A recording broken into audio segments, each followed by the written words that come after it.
The second new technology that I chose is Google Cultural Institute. And to get to this site, there's no login or account needed. I simply Googled Google Cultural Institute, and you can see here that it's this first one that comes up. And then once you click on it, this is what your screen becomes.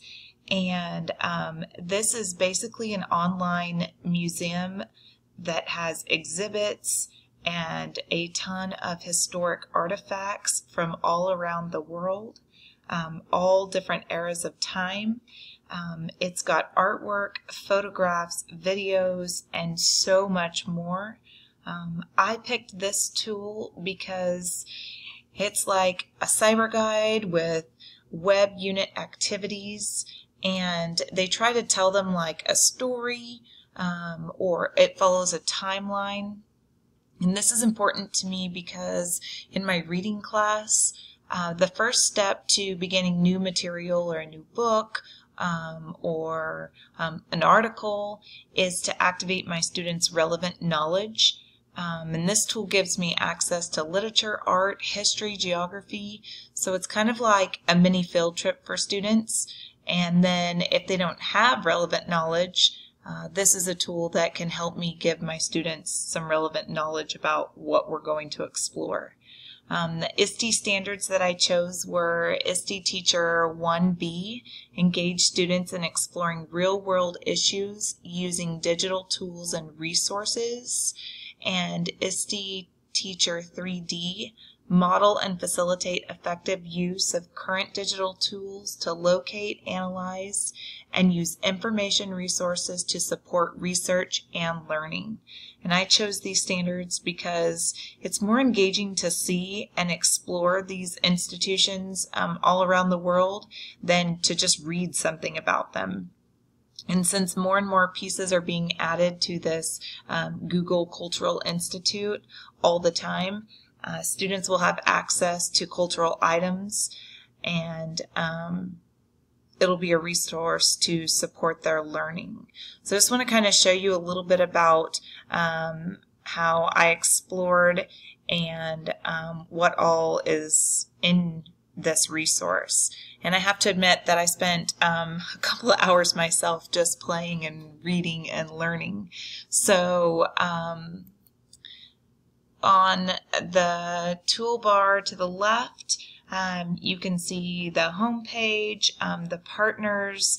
There are projects that are pieced together in here that students can go through and explore. You can help guide students too. It breaks it down by artists, mediums, art movements, historical events, historical figures, and places.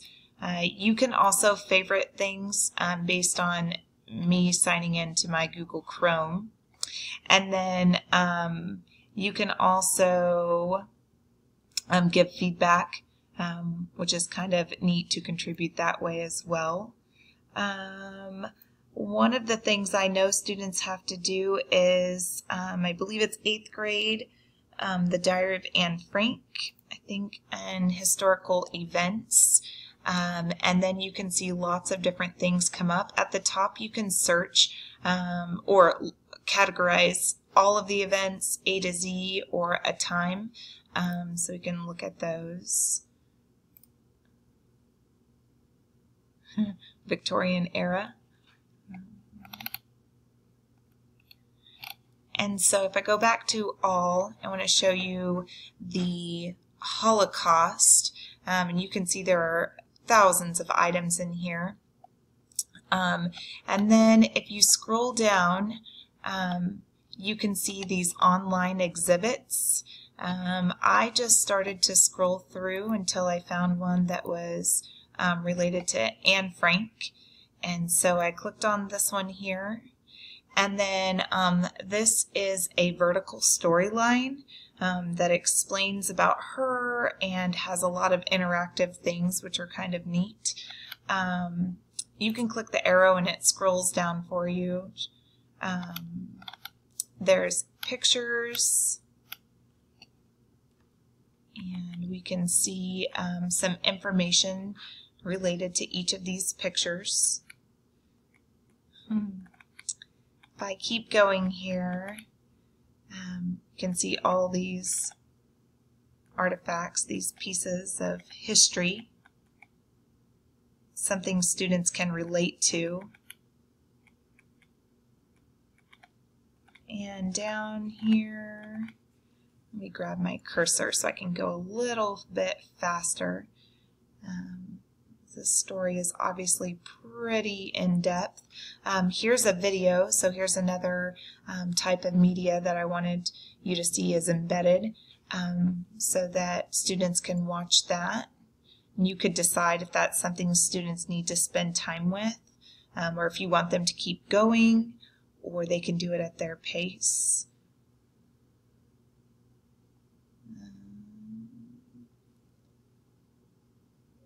There's another video here. This is Anne in the window of her apartment. You can see the actual writing inside of her diary. It's pretty amazing that students can see that, be able to relate. Photographs inside the attic where she had to hide. And then maps even. All the way, more videos. Goodness. All the way at the end, a newspaper. Another artifact. Sorry. All the way at the end here.